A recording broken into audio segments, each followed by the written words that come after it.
Assalamualaikum warahmatullahi wabarakatuh.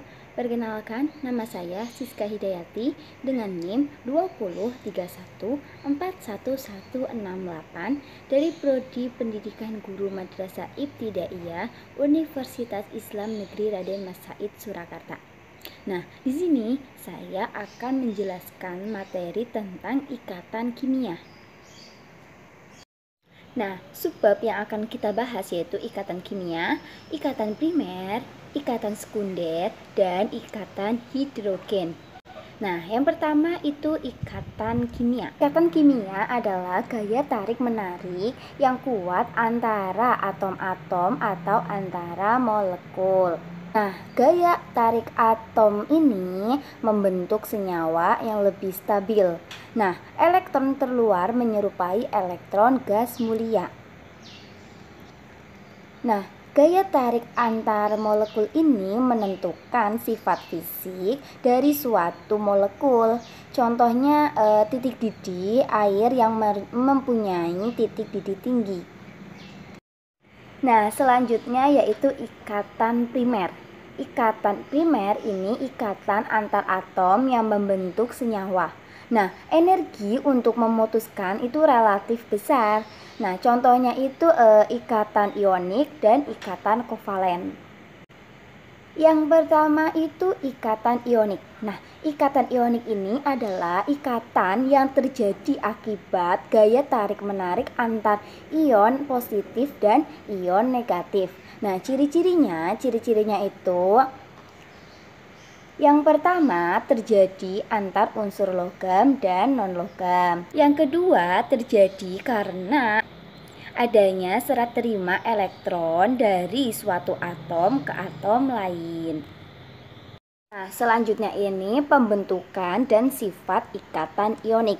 Yang pertama itu pembentukan ikatan ionik.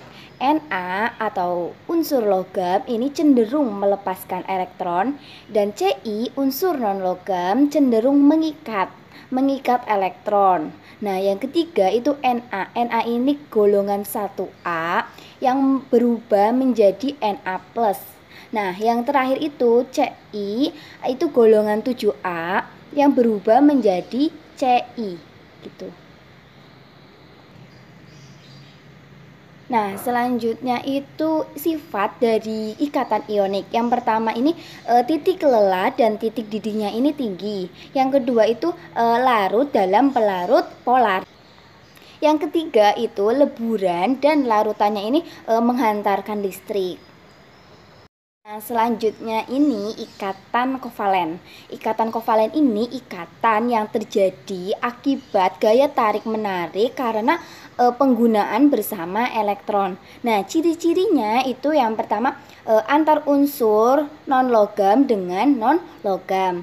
Nah, antar unsur ini mempunyai perbedaan elektronegativitas yang kecil. Nah, yang ketiga ini terjadi karena pemakaian bersama elektron oleh dua atom. Selanjutnya ini pembentukan dan sifat dari ikatan kovalen. Nah, yang pertama ini pembentukan dari ikatan kovalen. Yang pertama, pembentukan ikatan dalam molekul H2 tidak melalui pelepasan dan penyerapan elektron. Yang kedua, sebagai unsur non-logam, atom-atom hidrogen ini mempunyai daya tarik elektron yang cukup besar. Nah, yang terakhir ini elektron ditarik oleh kedua inti atom hidrogen. Kedua atom ini saling terikat. Nah, itu namanya ikatan kovalen.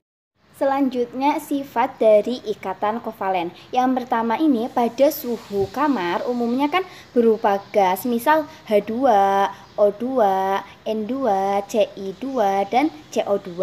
Nah, misalnya H2O dan HCI terus ataupun berupa padatan. Nah, yang kedua ini titik didih dan titik lelehnya ini rendah karena gaya tarik menarik antar molekul ini sangat kuat. Nah, yang terakhir ini larutannya Yang ketiga, ini larutan dalam air ada yang menghantarkan arus listrik, misal HCI, tetapi sebagian besar tidak dapat menghantarkan arus listrik, baik padatan, leburan, ataupun larutan. Baik, selanjutnya itu ikatan sekunder. Yang pertama itu gaya London. Nah, elektron senantiasa bergerak dalam orbital. Nah, perpindahan elektron dari suatu daerah ke daerah lain ini menyebabkan suatu molekul yang secara normal bersifat nonpolar menjadi polar sesaat atau dipol sesaat. Nah, gaya London ini merupakan gaya yang relatif lemah. Nah, yang ketiga ini terjadi antara senyawa yang unsur penyusunannya ini sejenis. Nah, contohnya itu dua molekul iodin atau I2. Nah, yang kedua ini ada gaya van der Waals.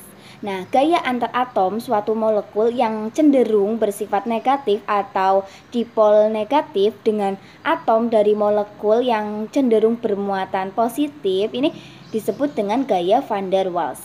Nah, gaya van der Waals ini lebih kuat dari gaya London karena terjadi antara senyawa yang unsur penyusunannya itu berbeda jenis. Contohnya itu dua molekul HCI. Sebab yang terakhir ini ada ikatan hidrogen. Ikatan hidrogen ini gaya antar molekul yang paling kuat. Nah, terjadi antara molekul yang mengandung atom F, O, dan N dengan atom yang lainnya yang mengandung atom H. Nah, adanya ikatan hidrogen ini menyebabkan titik didih suatu senyawa tinggi. Contohnya ini air mempunyai titik didih tinggi yaitu 100 derajat Celcius. Urutan tingkat energi ikatan H dengan F, H dengan O, dan H dengan N. Baik, itu saja penjelasan dari saya. Kurang lebihnya mohon maaf. Wassalamualaikum warahmatullahi wabarakatuh.